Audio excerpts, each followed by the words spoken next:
Hey folks, welcome back to another video here on War Room 2nd Edition. In this video I'm going to go over Phase 4, which is the combat operations step.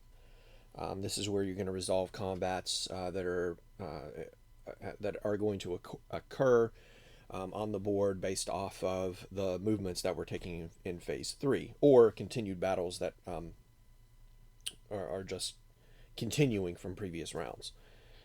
I did want to make a note of one thing I did forget to mention in the last video, and that is when I moved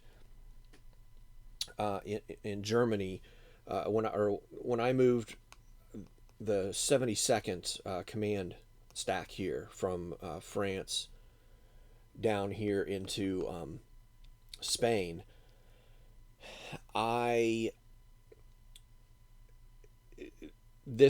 Spain is a neutral territory, so I am invading it, and what happens is Spain then temporarily sort of gets control of it, given to the closest opponent of whoever just moved in there. So in this case, and you guys can't see it, it's slightly off board, there is a stack of British.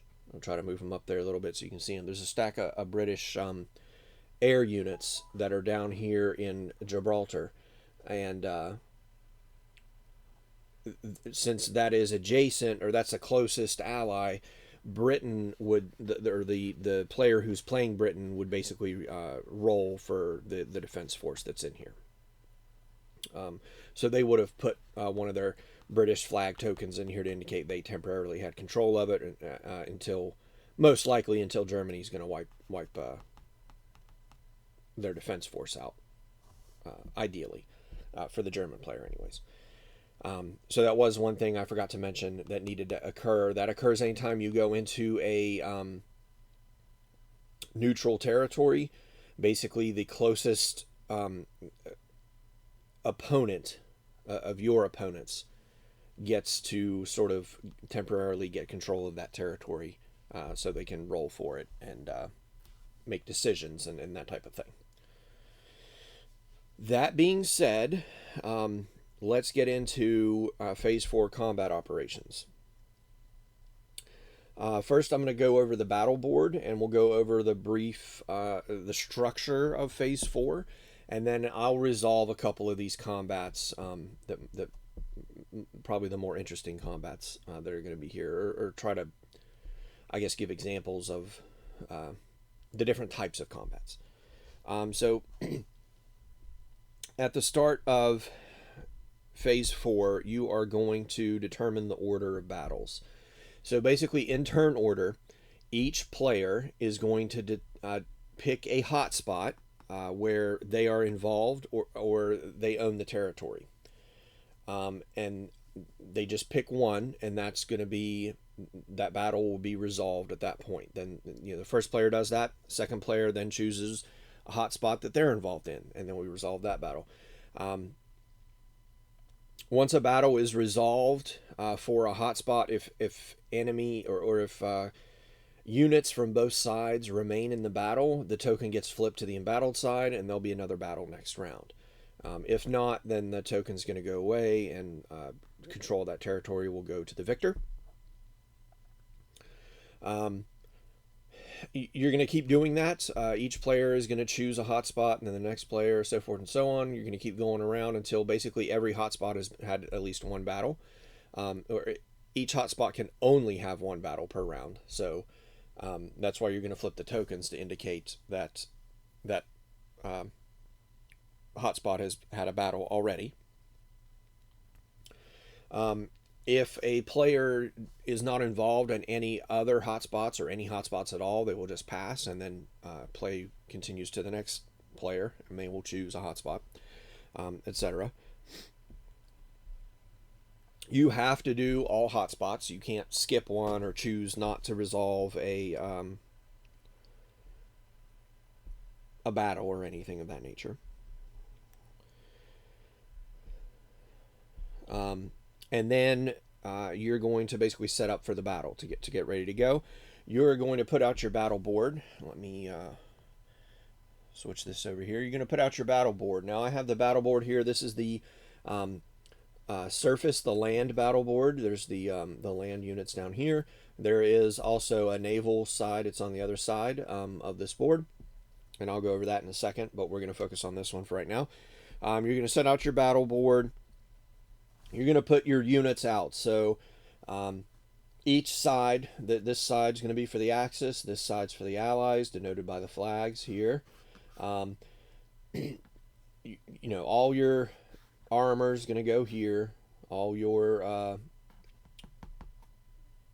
well, you have two lanes. This is going to be the defensive stance, and this is the offensive stance. I'll go over that in a second. But you're going to have your armor here, artillery here, infantry here. You're going to put your fighters up here and your bombers up here. Each side's going to do that. If multiple sides are involved in the battle, you are going to sort of, you know, all of Italy's units should be in this column, right? All of the Japanese units should be in this column. All of Germany's units should be in this column.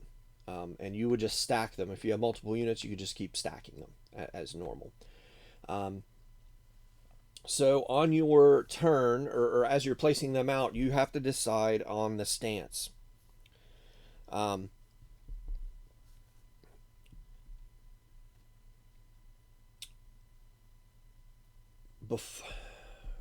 Before you do that, so if you're the only person on your side, so if only one nation is involved from the Axis and only one nation is involved from the Allies, then those two commanders make decisions for their armies. But let's say that both Germany and Italy are involved in a battle. So it's German forces and Italian forces against the British forces, right? So this side, the Axis side, has to decide on a commander for the battle. They have to choose either the player playing the German forces or the player playing the Italian forces to be the commander. The commander means you're making all decisions. You can, you know, discuss it, but ultimately, whoever is the commander, whichever player, they have final say.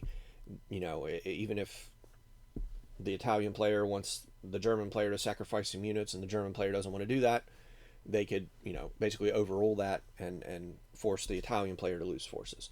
So you do have to decide on a commander if multiple factions are involved in a battle per side.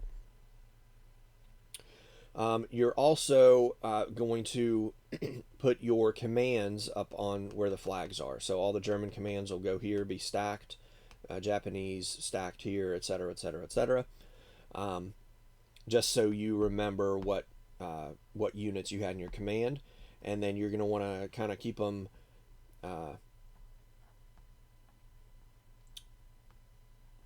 in this column for the same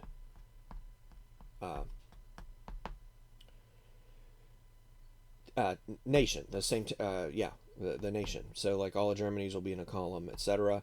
You're probably going to want to try to remember them because they're most likely you're not going to be at the full command. So the command sticker tells you what that command starts with, but pretty quickly you're going to lose units. So you're going to have to try to actively remember, you know, oh, the 48th command only had one armor instead of the two that it starts with, you know, that type of thing.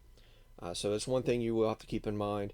If you're the only player involved on one side, you can basically ignore these flags and sort of, you know, set, okay, here's the 48th command and all the units in this column are just for the 48th. And then here's the 38th, and all the units in the column above the 38th marker are going to be the air units that were just for that command. So that might be something you want to keep in mind. It's just going to be a little bit more hectic if you have multiple people in the battle, multiple nations on one side in the battle. After you've done that, you are going to, the commander, and when I say you, I'm now referring to the commander. So if multiple people are involved, this is just the commander is making the decisions. You're going to decide the stances to put your units in. All units basically have two stances. We're going to start up here with the bombers. The bombers have a strategic stance and an air-ground stance. Air-ground stance is basically they're going to try to attack the air units and the ground units in this battle. The strategic stance, if you place your units up in this row, this means you're going to try to do a strategic bombing run, and I will cover that here shortly after going through a few more things. But this is where you're going to try to basically, you're going to bomb infrastructure, you're going to bomb units, try to make your opponent lose resources, etc., etc. The fighters have an air stance and a ground stance. So if the fighter is in an air stance, they can only attack air units. If they're in a ground stance, they can only attack ground units. Moving on down to the ground units themselves, your armor has defensive and offensive. So defensive, they're going to roll less dice, but they can take a little bit more damage. And offensive, they're going to roll more dice for attacks, but they're going to take more damage. I'll get to that in a second. Artillery, you have an anti-air that will mainly focus on air combat, but can also attack ground units. And then you have a the ground stance, which means they will only fire at ground units and no air units. Then you have your infantry in a defensive stance. They're going to roll less dice, but they're going to be able to take a damage. And then in the offensive stance, they're going to roll more dice, but they're pretty much one and done for attacking. In the center here, there's two columns. There's the air column, and then there's the land column. These are the number of dice that each unit is going to roll in the air phase, and these are the number of dice that each unit is going to roll in the land phase. The strategic bombing up here, if you have any bombers in a strategic stance, this takes place between the air phase and the ground phase. First, you're going to do the air phase.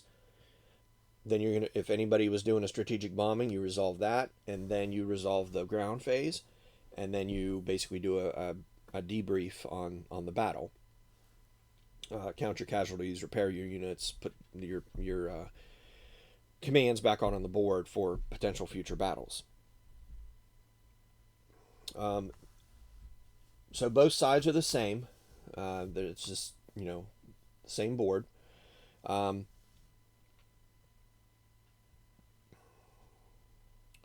trying to remember what this track on this side was for. It was for tracking something. Oh, the number of dice. That's what it is. So each side, for each battle, there is essentially a well, I will get to that in a second. Let me go over the force advantage first. I'll go over to the dice limits in a second. Let's get back to the force advantage because this is still during the setup. You have force advantage. So you calculate this right before you do the land stage, the surface battle stage. So you'll do your air stage. This might knock off some units, and then before you actually do the battle down here for the land phase, you will check for force advantage. Force advantage is if you have more types of units in the battle than your opponent does, you have force advantage. So if the Axis players have 1 armor, 1 artillery, and 1 infantry against the allies who have let's just make it. Let's say they have 20 armor and 20 artillery. The Axis actually have force advantage. Even though they only have 1 unit of each type, they have 1 of each type versus only 2 different types. So they will have force advantage. Force advantage basically means that the person suffering from force advantage, that's at the disadvantage, their black and white dice rolls will miss. But they will count for the person who has force advantage. So you're always going to want to go into battle at least initially matching your opponent's force different types. So if you're going to attack an enemy stack a command and they have 1 of each unit, you're going to want to make sure that you have at least 1 of each unit, probably a little more, because remember the air stage takes place first, and it could eliminate units that would then throw off the force advantage. So they recommend that you take one of the air tags that indicate that a air unit gets a second move in the fifth phase, to denote who is at disadvantage for the force, um, and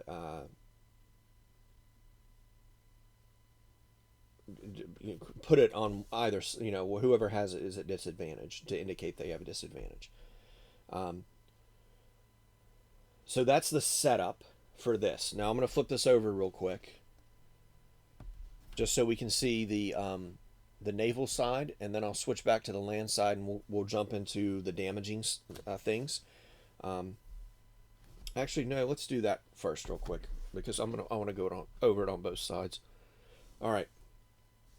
So as you take damage, everybody starts in the initial status. You see its initial status up here and over here. Those are these larger boxes. Um, your units will start here.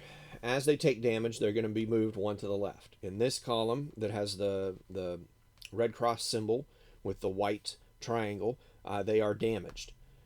If they get over to the eliminated, they're eliminated, they're destroyed, and they're going to go on to the morale board and cause you stress. The defensive armor can take one damage to where they're lightly damaged, and then they can take another damage to where they're regular damaged, and then they would be eliminated.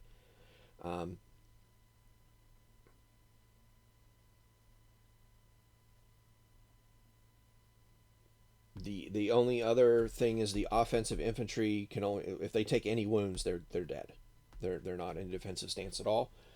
Otherwise, everybody basically, each unit can take one damage before it's moved, before it's destroyed. You can only have one unit in the damaged section, like in these lightly damaged or normal damaged sections. Only one unit can be here. So before you move another unit into it, you must move a unit. You must destroy a unit, basically. You're basically forced to destroy your damaged units before you can move undamaged units into the to be damaged. So let's flip this back over now. We'll go to the naval side here real quick. Same thing, air phase up here, and then the naval phase down here, the sea phase. Your fighters, again, have two stances, air and surface. The bombers only have one, which is basically in bomber mode, which is going to be able to attack both air and sea. Your aircraft carriers, or no, sorry, your battleships here have an anti-air and an offensive, and the battleships can take, just like the armor, they can take basically 2 damage before they're destroyed. Either way, but they do, if they're in anti-air, they do a little bit more damage to air. If they're in offensive, they do more damage to surface. Then we have your carrier here. Your carrier has 2 stances, anti-air and offensive. Same deal as the battleship, basically, and they can take 2 damage before they're destroyed. Then you have an escort, and your escort has an offensive stance, which does more damage to sea than it does air, and it can take 1 damage before it's destroyed. But it also has what's called an escort stance. So the cruiser, when it's in an escort stance, it can soak up a damage from the battleship or the carrier. So it's sort of, it's positioning itself in between about the battleship and the enemy, or the carrier and the enemy unit, and it's soaking up the damage. So you can, if you have to damage a battleship, you can damage an escort instead. And then a submarine is basically when it gets damaged, it goes into dive mode. And if it is in dive mode after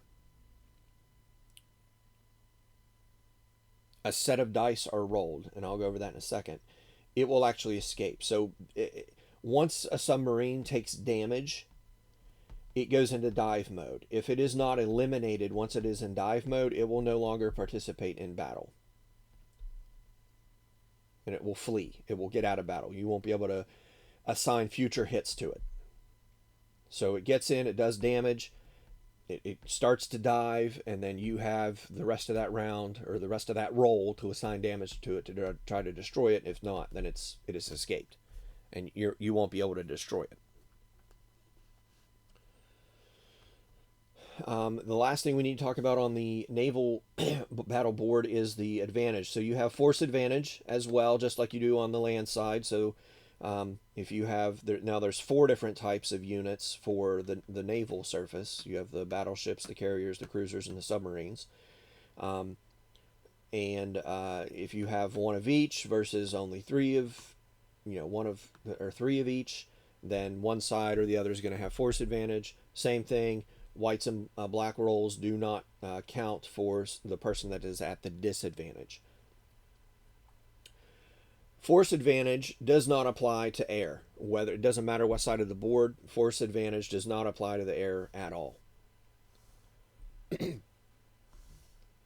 But whoever has force advantage also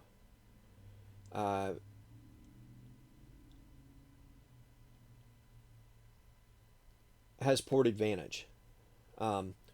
This means that they will be able to repair their naval units for free if they have a port there at the territory they are attacking in.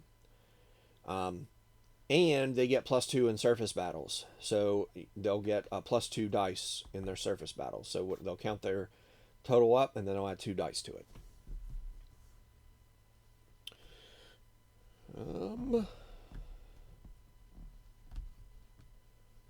So we will flip this back over here to the land side, and we will go through the resolution here. Basically, like I said, you're going to do the air stage first, then you'll go to the strategic bombing, we get that resolved, or a convoy raid. If there's a convoy involved, you'll do that raid as well. Then you go on to the surface battle, resolve that. So I guess the best thing for me to do at this point is to sort of get a battle going here so that we can see it. So I'm just going to pause this for a moment, and then we'll pick it back up in a second. All right, now that we're back here, I decided to resolve. There was a battle going on in R6, the caucus. The territory caucus, and it was between the Germans, the 61st Command, and the Russians, 57th Command. And I have placed the units out here, and the Russians have placed their units out here. I had the German player here, I guess I should say, I'm saying I, but I'm playing for both sides, just decided to put one of his armor in the defensive stance and one of his armor in the offensive stance. They've decided to put both of their artillery in the ground stance because there are no air units. So there's not really a reason that they would want to put it into anti-air. And then they wanted to put both of their infantry in defensive because the armor here is going to roll a lot more dice, and they just want to be in reserve a little bit to be able to take damage to continue the fight. Same thing here with the Russians. There's no reason to put the artillery in anti-air because there's no air units involved in the battle, and they decided to split their infantry, 2 on the defensive, 2 on the offensive, just to try to do a little bit more damage. But these defensive are most likely going to mean they're going to remain in the fight at least for one more round. So this was first step for the battle. You place your units out. Now we would resolve the air phase. There is no air phase, so we don't worry about it. There is, however, the next thing we do is we would check for any kind of raids. There's no strategic bombing raids, and this is not a sea battle, so there's no convoy raid, so that goes away. Then we look for force advantage. So you'll see the German player here has one of each type, at least one of each type, and the Russian player only has one of the artillery and one type of the infantry, so they do not have armor out here. That means that Germany has force advantage. So we will put a tag over here to indicate that the Russian player has disadvantage for force. So their black and white rolls are not going to count. Now we're going to calculate dice, and this is all done simultaneous. They say you could do it in turn order in terms of rolling dice. That's what they recommend, but it doesn't really matter because the battle is happening simultaneous. So, calculating dice, there's a couple rules. Rule number one is you cannot roll more than 30 dice in one battle per side, per phase. So the air phase could roll 30 dice, and then for your side, and then the ground phase could roll 30 dice for your side. Same with the other side, 30 dice per side. You're going to roll those. Rule number two is you're going to roll those dice in batches of 10. So one side's going to roll 10 dice, their first set of 10 dice. Second side's going to roll their first set of 10 dice.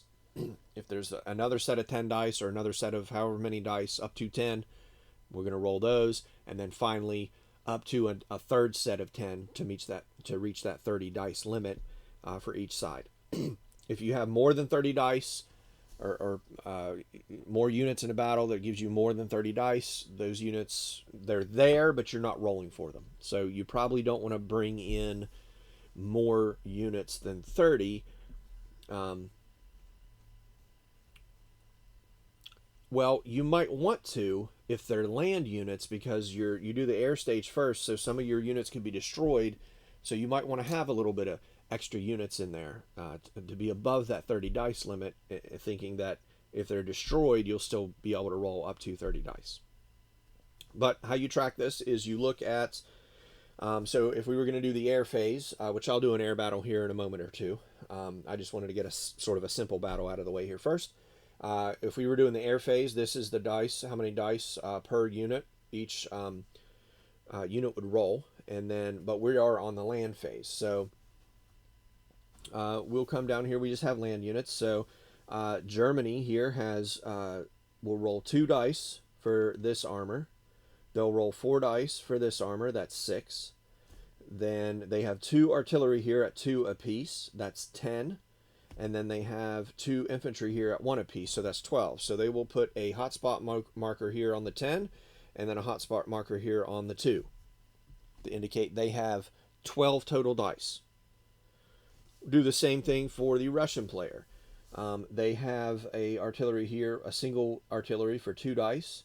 They have 2 in infantry in the defensive for 2 dice, so that's 4 total so far. And then they have 2 in the offensive stance, which is 4 dice, so that gives them a total of 8.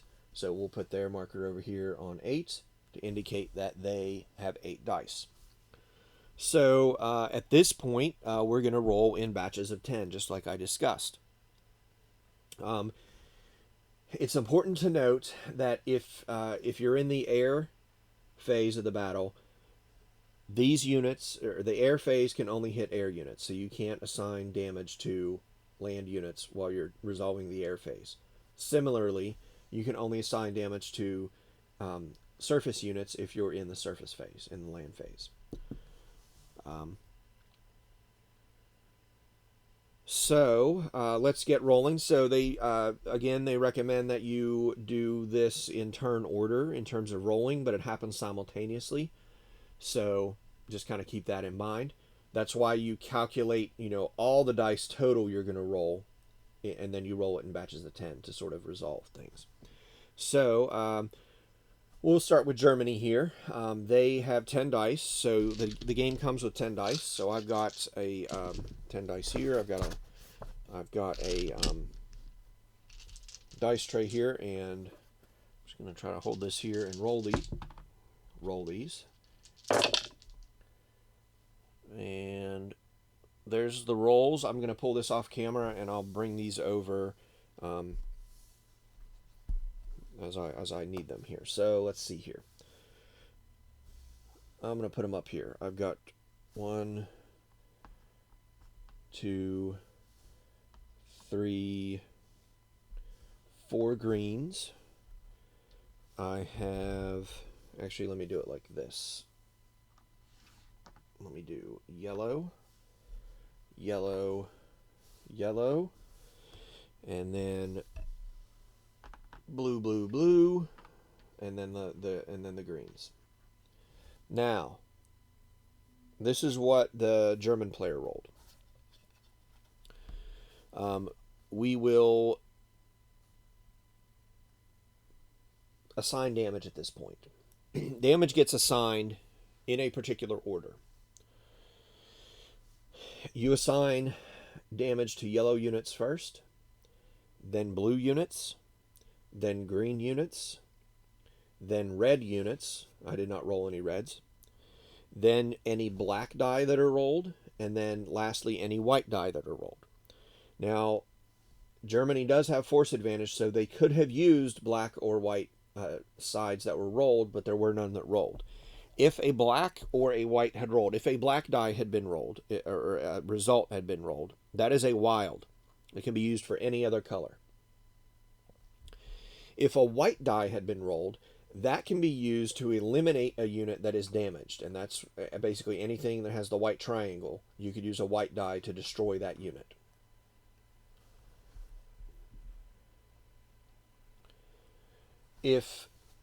When we get to the Russian player, since they are at a disadvantage for force, if they roll any black or white sides, those will be misses. They don't count. So, we will assign damage. So we're going to go for yellow first, and the person who rolled the dice assigns the damage. So your attacker is going to damage your units for you. So what I will probably do is I've got 3 yellow to assign, and I would probably do, I would split this here. There's 2, right? So I would destroy 1 with 1 die. I would destroy a second one with another die, and then I would put another one in the damaged section. Then we go to blue. I have 3 blue results, so I can damage this artillery with 1. I have 2 left. I have to, at this point, before I could damage anything else, if they had another one here, I would have to destroy this one, which is what I will do. It's my only option. And then I have a 3rd blue that is basically wasted. Now I have 4 greens. Those are wasted because they do not have any armor units. But that would have been a great roll because armor rolls a lot of dice, which makes sense. So we have assigned dice. The last thing that we need to do, we've assigned damage, sorry. Assigned dice to damage. The last thing we need to do is remove this 10. So I rolled 10 dice, so this hotspot token comes away from the German side to indicate they now only have 2 dice left to roll. Now, that was their first set of 10. Now we do the first set of 10 for the Russians. They only have 8. So we're going to take these off here. We're going to remove 2 dice. And we're going to bring this back over. And we're going to roll the Russians roll. Okay. I'm going to pull this offside, and we will set this back up. So again, yellows get resolved first. Then we resolve blues. Then we resolve greens. And this is what yellow rolled. They did not roll any blacks or whites, so the force advantage really didn't come into play during this battle. There's only 1 white side and only 1 black side on each die. So it's a 12-sided die, so you are playing the odds a little bit, but I can see where it could be very helpful. So let's assign these dice. So the Russian player has 4 infantry hits to assign. So the infantry hit number 1 is going to go to one of these 2, right? So this is damaged. So that's 1 die of yellow damage used. I'll just set it to the side. Now we're on the second die of damage, assigning it. I can't assign it to this one because there's already 1 unit that is damaged. So I'm forced to assign it to this unit to destroy it. Now, if there were an infantry unit down here, I could destroy this one. But I can't move anything from the normal status to damaged while there's one damaged infantry here. So second die will be to destroy this one. Then I have two more, and it's basically going to be the same thing. One to damage it, one to destroy it. So he has two infantry worth of damage. Now we'll go to the artillery here. Again, there's two artillery units here. They are in the ground phase. So the first one will damage this one. Again, I can't assign damage to this one until this one's destroyed. So the second hit destroys this one, and then the third hit just puts this one into damage mode. Damage status. That takes care of those three. Now I have the single armor hit, the single green die roll. Now, what I'm going to do is I'm going to damage this defensive stance one. And the reason I'm going to do that is because this is technically lightly damaged, but the red cross symbol is not there, which means that it will sort of, I believe it will get repaired. Well, let me look at that real quick. Let me see if I'm thinking about that properly.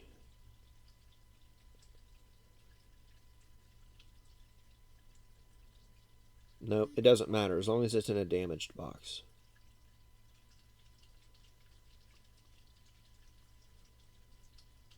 So it doesn't matter.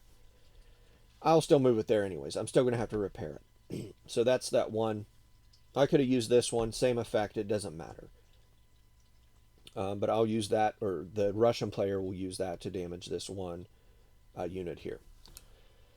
So that resolves the 8 dice from the Russian player. So this gets removed to indicate that the Russian player has rolled their 8 dice. They have no other marker over here, so they have no more dice to roll. Germany, though, has 2 more dice to roll. So let's get to that. Maybe we'll get a wipeout here. 2 more dice. 2 yellows. Nope, not a wipeout. All right, we got 2. We rolled 2 yellows. We'll assign those. Again, 1 has to be assigned here because I can't damage this one until this one's destroyed. So that one gets destroyed. That's 1 die. And then this one gets moved over here. And he is damaged. That we remove this marker over here to indicate there's no more dice to be rolled. For the last 2 dice have been rolled for Germany. Russia would have a chance, this set to roll a set of 10 dice, but they don't have any more. So at this point, the battle is over. We will go into the debrief phase, which has a couple different steps to it.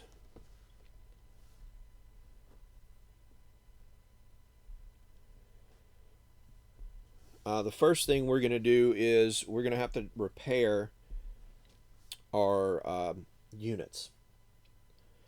So if anything's been eliminated, we don't have to worry about it. But anything that's in any kind of damage, whether it's lightly damaged or damaged, has to be repaired. If it's not repaired, it is eliminated. It does get removed and will be calculated on the casualty list.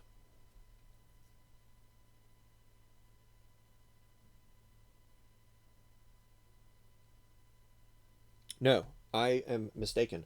I apologize.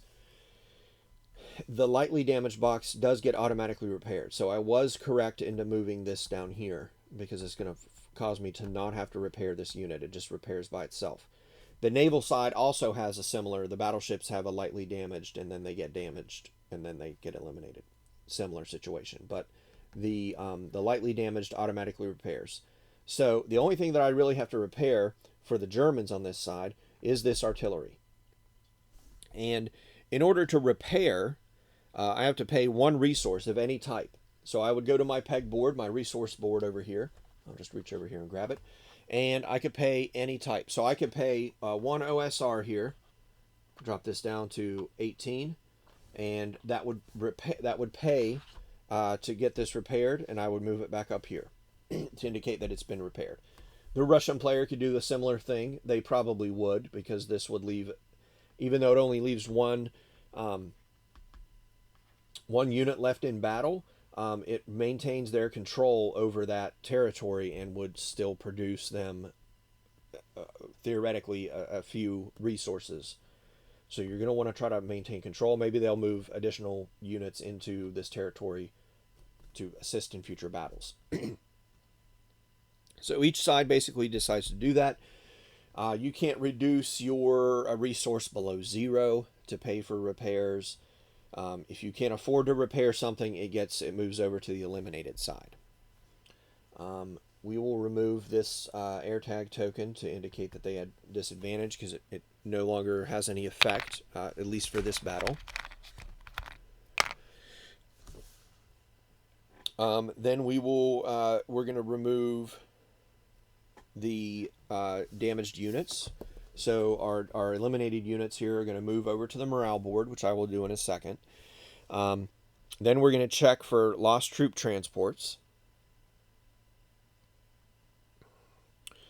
If there are any troop transports at sea, if this were a sea battle, and there were troop transports, they would not be involved in the sea battle. But if if this was a sea battle and Germany was attacking Russia, Russia had troop transports out on the board, and Germany destroyed all of Russia's sea units. Those troop transports, Russian troop transports, would then be lost.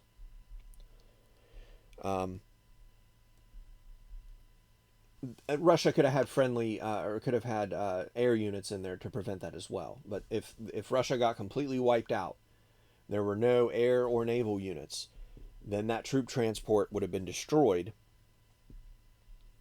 And I'm looking right now to see if they do get moved to the casualty list. So they are. So it would be a huge loss.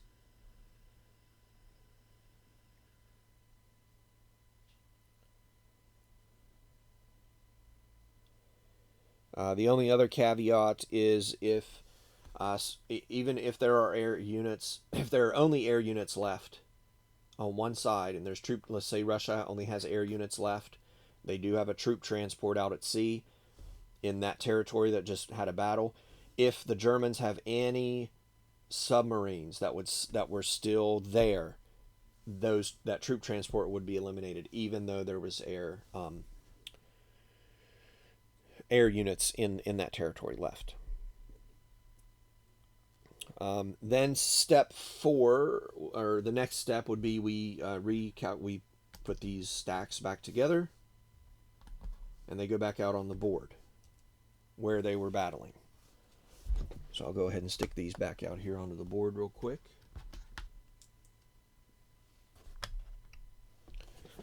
And let me switch the camera over here. I put them back out here on the board. That was this token. Now that token gets flipped over to indicate that battle has been resolved, and we don't have to worry about it any further. We would then determine control of the territory. It's obviously the control has not changed because there are units from both sides still there. However, if the attacker is the only one left, then they would gain control of that territory, and that nation would have to give that territory card to the player who just took control of it. If multiple nations are involved in the battle, the commander that was chosen, or per side, so if, say, the Germans and the Italians took control of a Russian territory, whichever player was determined to be the commander would decide who that country or that territory went to, whether it was the German player or the Italian player.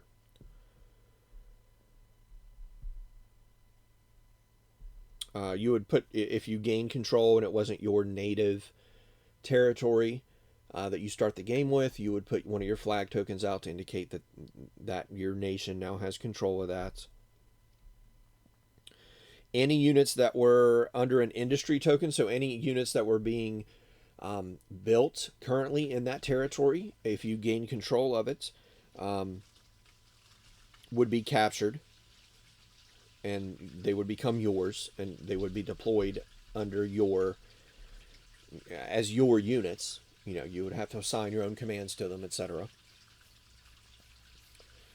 Um, if you only have air units left, you're going to have to move those air units to a friendly territory to land during step or phase 5, the next phase, or they will be eliminated.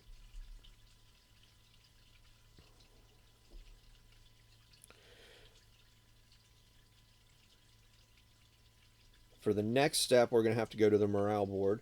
So that's what I'm going to do right now. I'm going to set up the morale board on top of the battle board here with these damaged units, and we'll go through that.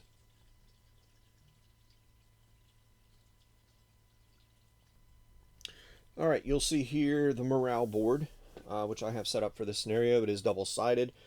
We are doing the War in Europe scenario.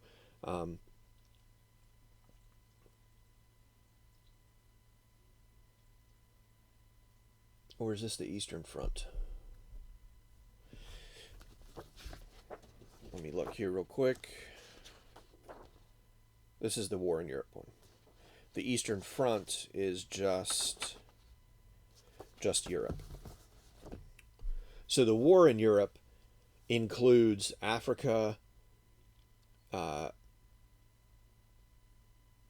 of Asia, and the United States, and the Eastern Front only includes Europe. So you'll see here I moved the units, the casualties that were the units that were eliminated out here for the German player and for the Soviet Union. The Soviet Union lost 3 infantry and 1 artillery, and the Germans lost 2 infantry and 1 artillery. So the Germans came with a lot of force, and they still have a pretty decent amount of force left, but they took a decent amount of damage from that Russian from that Russian defense force, attack force, whatever you want to call it. So now that we've moved the eliminated units out here to the battle board, we will award medals for that hotspot. So if you took control, so for that territory, if you just gain control of that territory, you will gain a medal, and your medal will be tracked down here in one of these slots.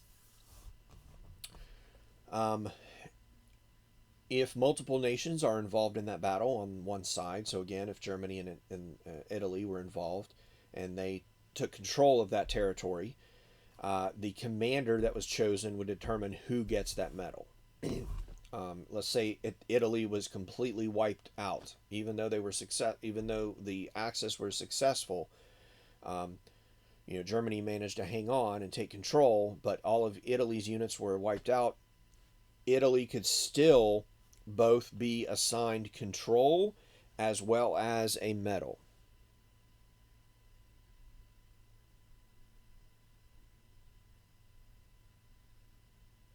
Well, maybe they might not be able to.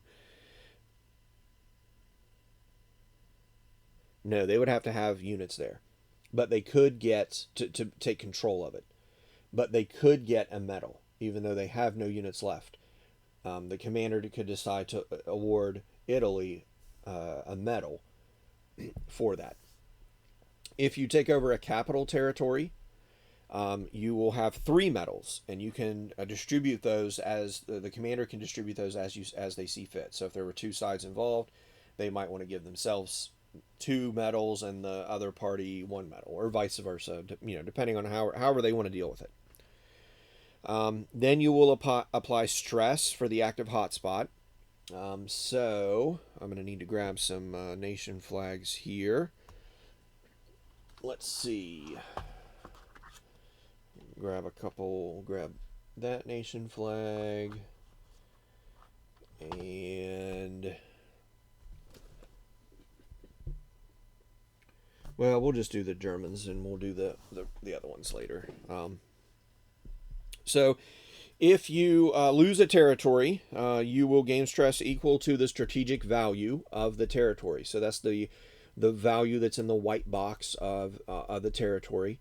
It indicates what the how many units it can produce, It also is how much stress you're going to take if you lose that territory. So you would take that stress, and that would be calculated here.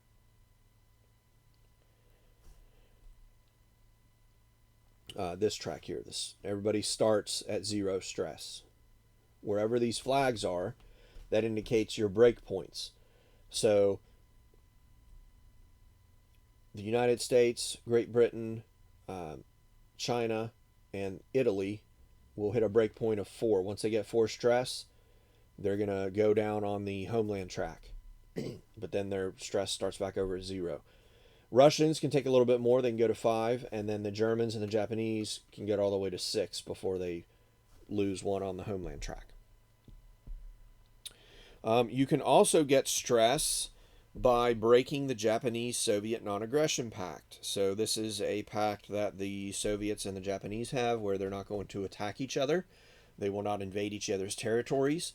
The first side that does that is going to take 6 stress, whether that's the Russians or whether that is the Japanese. You're going to get 6 stress for that. Or if you invade a neutral territory, whether you win or lose, you're going to gain 1 stress per invasion. And that's just the one time for that territory. And then the last thing we do is update the hotspot token, but we had already done that and flip that over on the board.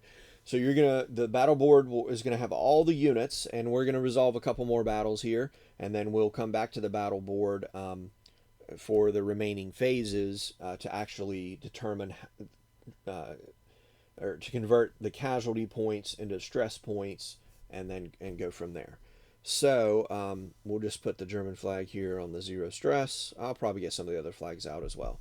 But let's get another battle set up here. I'm going to pause this and I'll be right back. All right, the next battle that we're going to resolve here real quick is going to be this raid right here in A9. Convoy raids, this is a convoy. It is controlled by the United States, and it indicates that it is a convoy from the eastern United States, which is here, to Great Britain, which is here. So currently, the United States does control the eastern U.S., and Great Britain does control Great Britain. So this convoy is active. If either side loses control, so if Great Britain falls and Germany takes control of it, then this convoy becomes inactive. Or if the eastern United States falls and Japan or whoever takes control of that, then even though Great Britain still has control on this side, it becomes inactive. It cannot be raided. But because both sides of that transatlantic or transoceanic, I guess I should say, because there are convoys elsewhere, control, the same side controls both sides of it. There's allies control both sides. It is in play. If the Axis players were to take over both sides, so if Great Britain was taken control of and the eastern United States was taken control of by Axis players, then if it was the same Axis player, then they would put their nation flag here to indicate they control it, and it would be able to be raided by the Allies. If say the Japanese take control of eastern United States and Germany takes control of Britain, they must decide amongst themselves who puts their flag down here to suffer the losses for this convoy.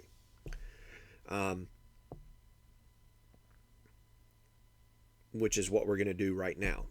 So a raid on a convoy only happens, I know I discussed earlier that it could happen in between like an air and combat phase or a ground phase, but it does not.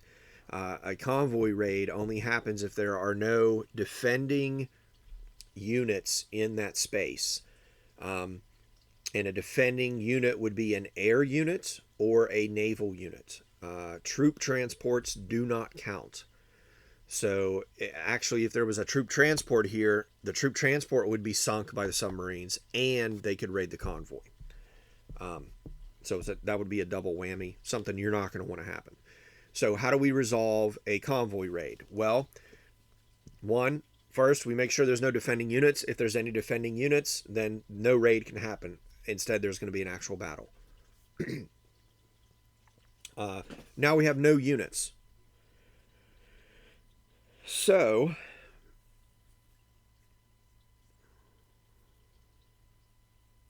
each unit of the attacking, so I have 2 submarines here as the German player. There's 2 submarines on this third command stack. So we're going to take 2 dice. You take 1 per unit. You still have your 30 dice cap limit for this battle. So we will take it, and I'll just pull this out here, and we'll roll these 2. And we got a yellow and a blue. I'll just pull this back off to the side here. We have a yellow and a blue die to assign. So a yellow unit, or a yellow dice result, means that all enemy ships of that color will be sunk with this single hit. So 1, 2, 3, right? So there's 3 ships. That means the United States is going to lose 3 OSR. So 1 roll sunk 3 ships, and they lose 3 OSR. The blue sinks all blue ships, which is 1 blue ship in this convoy, and that causes them to lose 1 iron. If I had rolled a red, it would sink the red ship, and they would lose 1 oil for just 1 ship. If there were 2 red ships, they would lose 2 oil with 1 red result.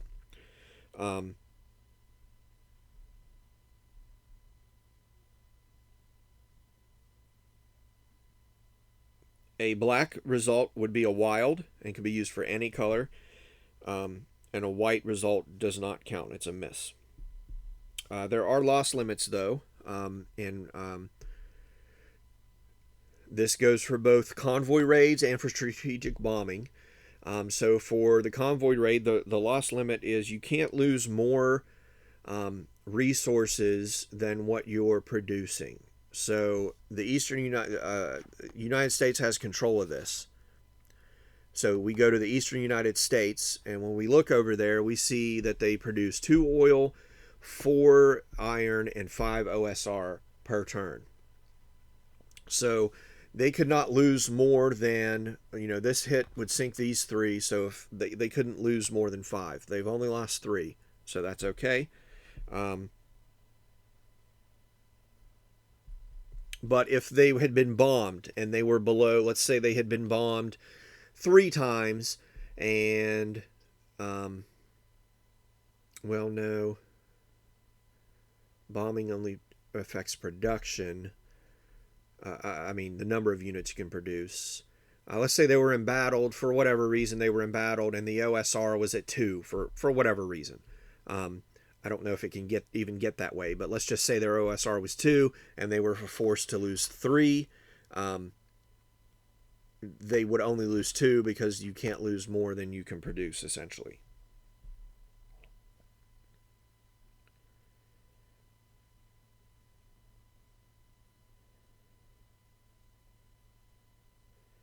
But they could suffer that same loss twice in a row. So if they had strategic bombing done on the United States, they could be forced to lose even more. They could lose 3 from here, and then let's say they were strategically bombed and they had to take 3 more, which we'll get to strategic bombing here in a second. But let's say they had to lose 3 additional ones. They could lose a total of 6, even though produce 5, because it was 3 on one raid and then 3 on a second raid. So at this point, the United States player would lose 3 OSR and 1 iron, and then this would be resolved, and this would be flipped over to make sure to show that it's embattled, basically. And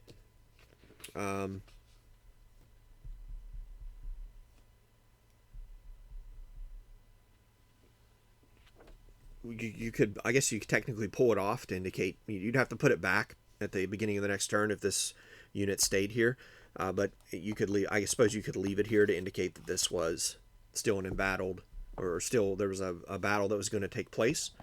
But that is a convoy raid. So let me get set up for another battle here, which is probably going to be the final battle. No, I'm going to do two more. I'm going to do the strategic bombing, and then we'll do a neutral territory, and then we'll probably call it, because this is already getting to be a long video. So bear with me a moment. All right, for this battle, this is the battle over Britain. I moved in some German Luftwaffe to try to do some strategic bombing runs, which is over here, and I have only the Germans are participating in this side. So there's two German commands, and this German command is all the units in this column, and this German command is all the units in this column. Just an easier way for me to keep track of it. On the other side of the fence, we have both British and United States forces involved. They each have land and air units involved. The British air units are over in this column, and then the British land units are here, and then the American land units are in this column, and then the American air units are in this column. Basically, Germany's going to try to do some strategic bombing. Hopefully they survive, so that we can see what that's like. Even if they don't, we'll probably just go ahead and do it.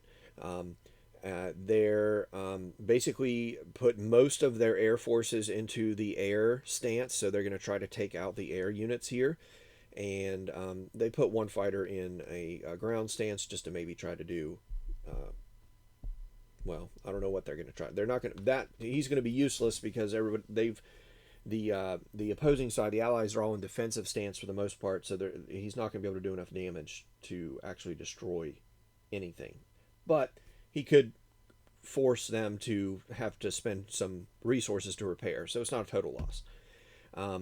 Consequently, the Allies have put all of their air units into basically an air attack mode to try to wipe out the bombers ahead of time. So let's get some dice out here. We're going to force advantage will be applied for the ground battle only, which there isn't any ground units, so there's not really going to be any force advantage. Even though the ground units are going to be participating in the air stage, there's no surface stage that's going to be taking effect, so we don't have to worry about force advantage. But we do have to calculate how many dice. So, again, these are both strategic bombers, so we're not going to calculate. We'll calculate those dice separately. But for the air phase, we have 1, 2, 3 air units here rolling 3 dice apiece, so that's 9. And then for the air phase, this does not take effect. So they have 9 dice for the air phase, or the ground fighter. There is going to be a ground combat phase, but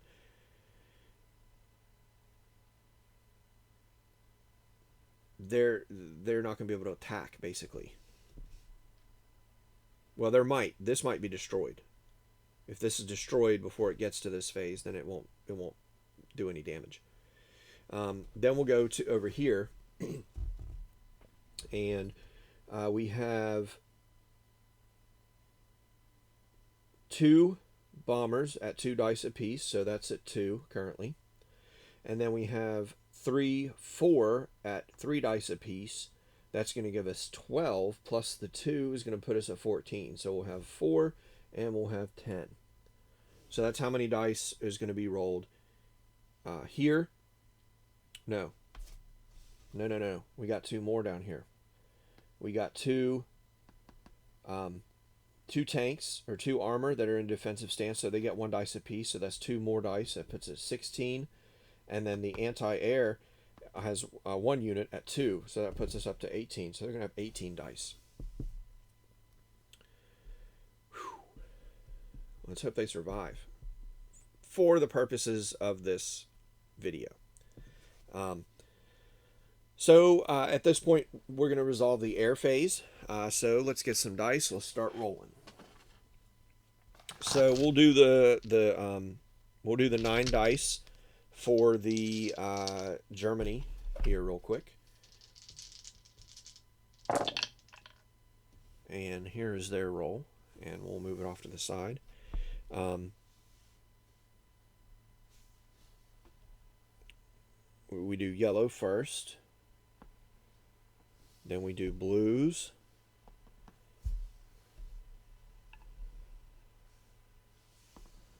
then we do greens. That was a green.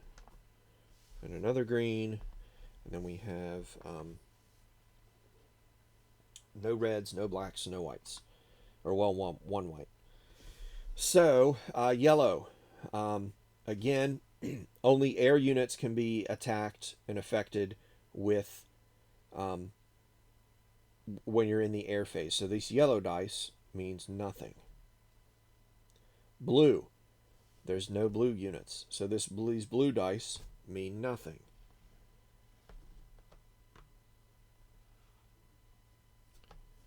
Now we have our green units.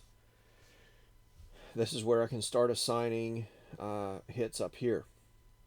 Now, there are green units down here, but I cannot assign any damage to any ground units in the air phase. So let's assign some hits here. 4. So we'll do one. Let's try to wipe. Well, we're gonna wipe out part of the Americans here.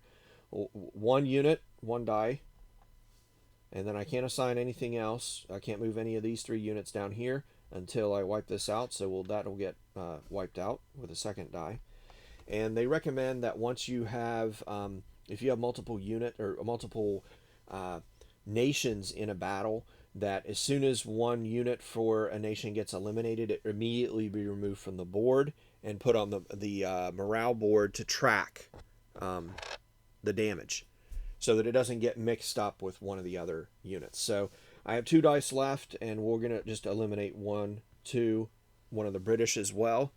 So we'll move the British over here, put them on the battle board. So that takes care of those 4 dice. The white die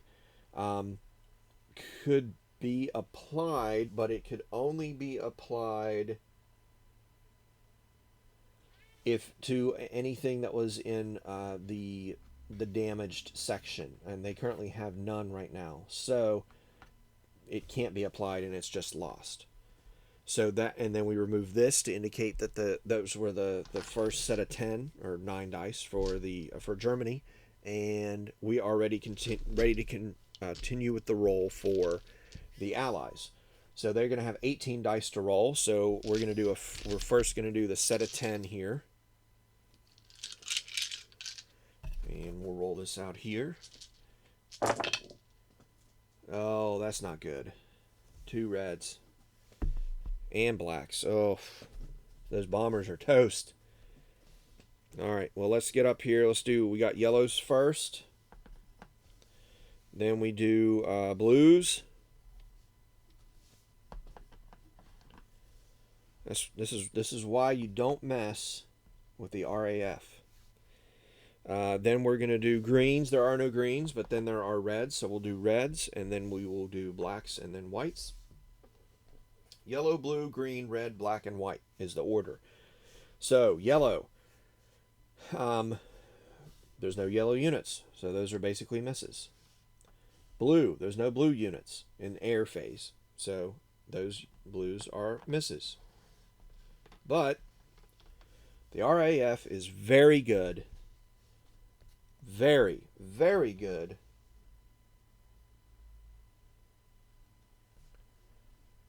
at killing bombers, apparently. So they will assign 1 hit here, first die here. I can't assign the second one here until this one gets destroyed, so the second one will be that one gets destroyed. So that's going to take both of those reds. Now we got 2 blacks. Those are wilds. Now, normally at this point, I would, as the Allies player, I would assign both of these black die to this bomber to eliminate it. But I want to actually show you guys a strategic bombing run. So for the purposes of this video, I'm going to say my name is Dustin, and I'm not going to be doing what I should be doing, and I'm going to do something else. what I will actually do... No, because I wanted to show you this as well. So what I'm actually going to do is I will destroy one of these planes. Both black dice to one of these planes. Or I could have wiped this out so that this plane actually didn't participate in any ground battle. But I want to show you that as well. So we're going to do the worst possible choice because my name is Dustin. Nobody's going to get that because you're not in my gaming group, but they'll get it. So those 2 black dice will destroy this one, and that's the first 10 dice. Now we have 8 more. So we might actually roll some more reds and not be able to do it, but or to do the bombing run.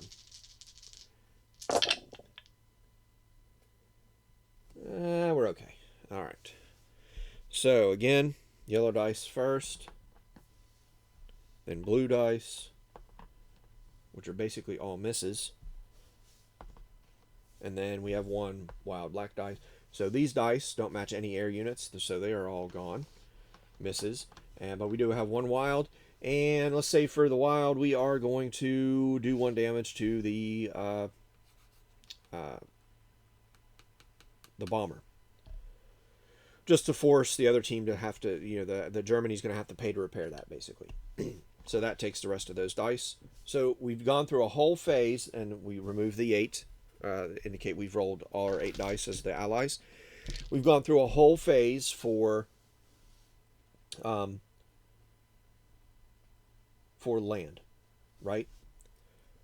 Now, now we go to the land battle. We do have 1 unit that's going to participate in the surface battle, but it cannot be assigned damage. Planes can only be assigned damage in... I think that's right. Let me double check that, but I'm pretty sure air units can only be assigned damage in the air phase. Yep, only air units may be hit during the air battle stage, and only land or naval units may be hit during the surface battle stage. So this plane is going to be able to attack one of these units, but it's not going to be able to be hit by any of these units. So there's really no point in rolling for dice for these guys, because they're not going to be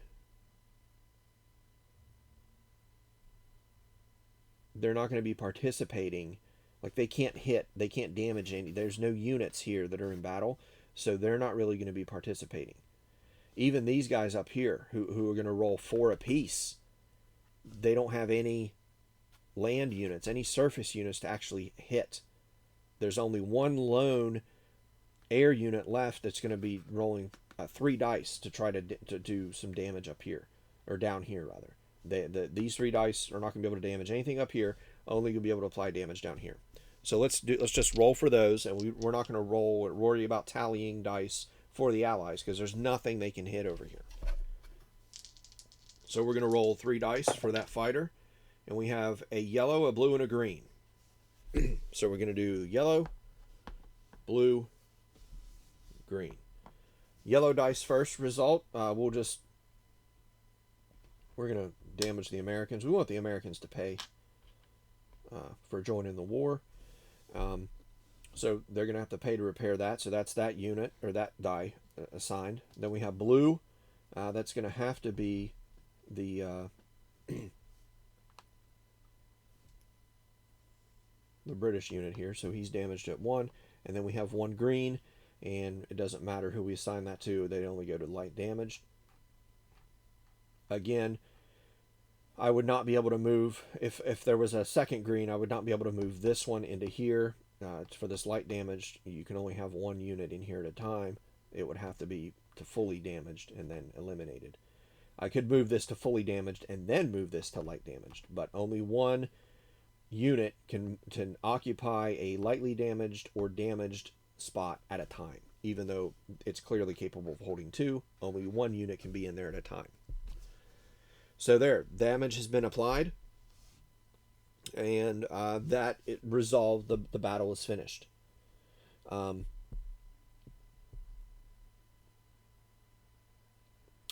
Technically, the Allies did have force advantage. So if I had rolled a white or a black for this air unit, it would not have been able to apply those. So they did have force advantage for the ground battle. But at this point, the battle is over. I'm going to transfer these units over to the battle board. That did get eliminated. So there's one there and one there. And no eliminated units on this side. Germany is most likely going to pay to repair this. And they would get to decide which, well, it was this one. For this unit here. This gets repaired for free. That goes there. This gets repaired, or they would pay to get this. The Great Britain would pay to repair this for sure. But let's just say, they don't want to pay to repair the infantry, or they can't. The OSR, then it gets destroyed, gets eliminated. So then we move these command stacks back out onto the board, and I'm just going to pause the video while I get all this upkeep done. These are going to come back out onto the board, and then I'll come back, so bear with me a second. All right, I have moved the units back out on here to the board in Great Britain. The Allies air units are back on the board, the surface units are back out on the board, and the Germany units are back out on the board, and I place their arrow tags back on top of them to indicate that they are going to move. Now, because this air unit and this air command, these two air commands, participated in battle, they would actually get air tags as well to indicate that they can move.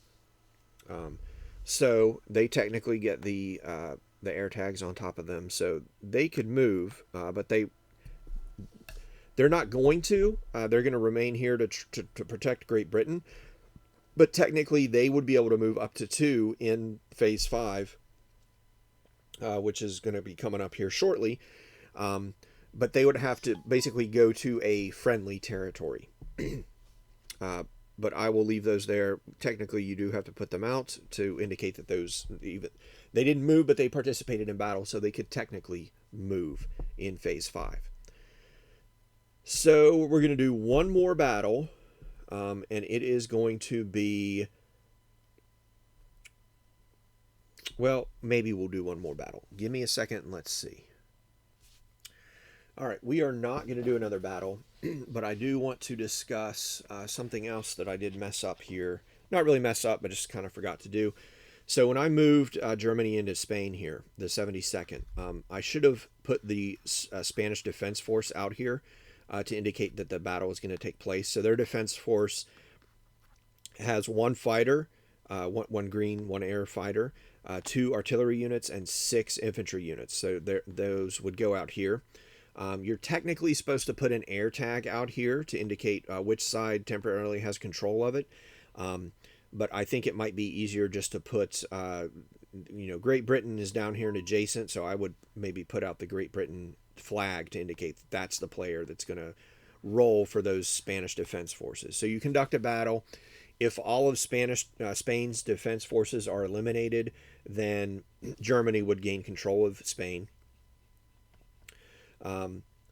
If they weren't, then those forces would just remain there, and a battle would ensue the next round as well.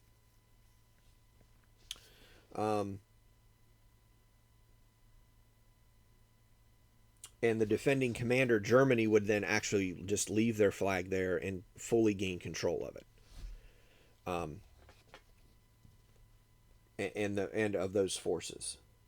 So they would take one of their commands and put it on top of that stack.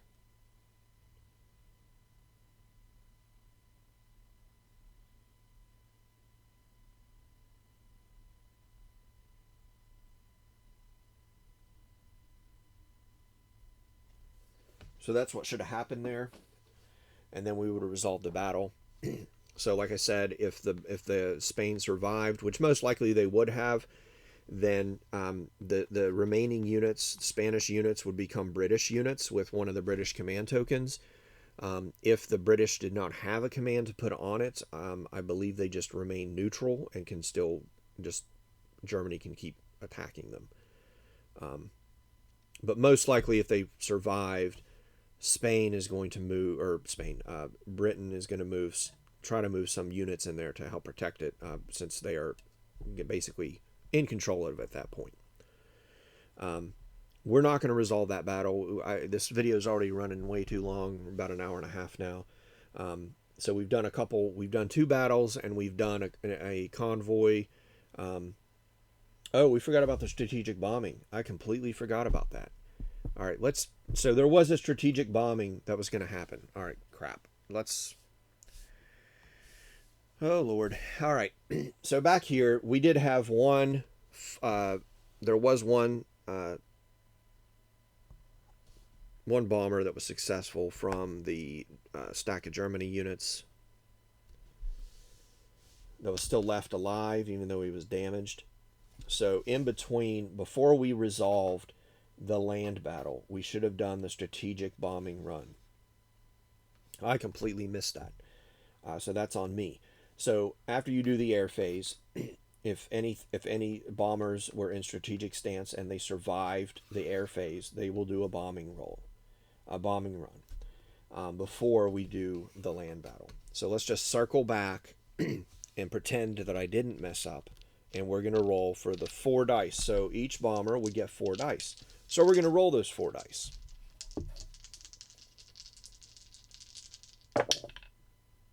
And those are our results, and I'll bring them over here and we will resolve them.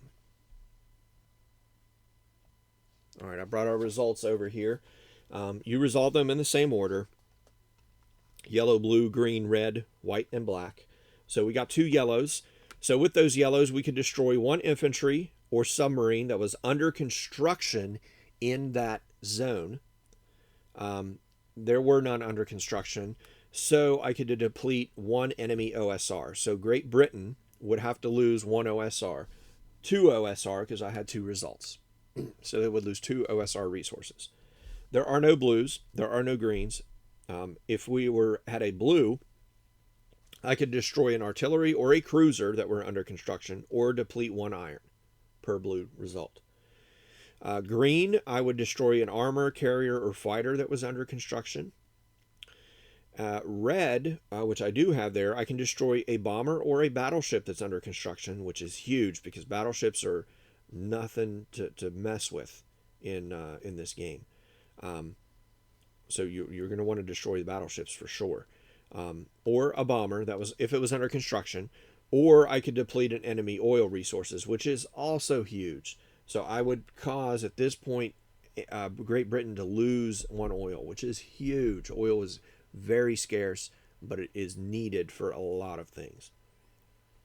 Whites, I could damage all infrastructure, which would put a bombing token out, and that would include any ports or rails. So any rails in Great Britain, which there are none, but the ports would also not be able to get free repairs.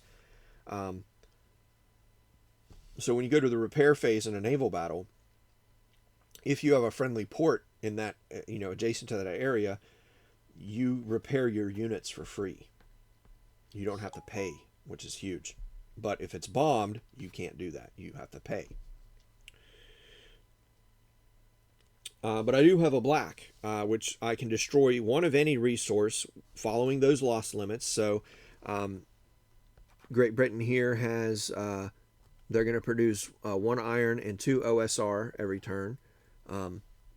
Actually, they would be embattled, so the card would be flipped, and I don't have it right in front of me, so that might even be reduced further. So I would be able to pick a resource as long as it was below those limits, equal to or below those limits. Or I could destroy any 1 unit under construction, so any unit that's under construction. Or I could do the damage all infrastructure by putting a bomb token out. I would most likely at this point, they don't have anything under construction. I'd probably put the bomb token out to sort of stifle their production a little bit. Basically, for each bomb token, you produce 1 less unit. Remember, the number of units you produce is equal to your strategic value for that territory, as long as it does have the industry icon on it, which is the smokestack, the building with the smokestacks. So that would resolve our strategic bombing run at this point, and then we would have proceeded to the ground battle. I completely missed that, so that's my fault. The bombing run does happen between the air and land phases. So that's that. I think that's all the battles I'm going to resolve at this point. I'm going to put this back out here on the board. Get these out of here. So you've seen a couple battles. You kind of get the idea of how things were resolved.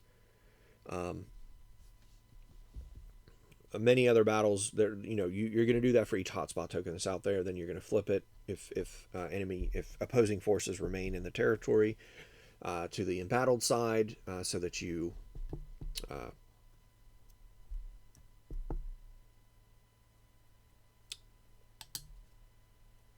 know that a battle is going to take place in further rounds. Sorry, I had my mind blank there for a second. Any units that are lost during the strategic bombing run that are in production do count as casualties, so they will go to your casualty board. And playing with the nano expansion for the convoy raids, any of those ships that were lost. So I caused 3 yellow units, and I caused 1 blue ship to be destroyed during that convoy raid. Those would be on the battle board as well. So I am going to indicate that there were 4 ships that were lost. This is for America. So the United States had the yellows, which are the what are they? The submarines? Yes, that's right. They are the yellow submarines. So I had 3 yellows. No, they're not submarines. They're yeah, they are convoys. They all count as yeah, they all count as yellow, I believe. So they had 4 of those total. So I'll add that to the morale board, and we'll see that in a future phase. But I think I'm going to stop this video here. You've seen a couple battles. You kind of get the idea of how the battles take place. And then we're going to move on to phases 6, 7, and 8, right? No, phases 5, 6, and 7. Those are the last 3 phases. And then that should get a pretty much rules explanation of War Room. And then should at least give you enough to start playing.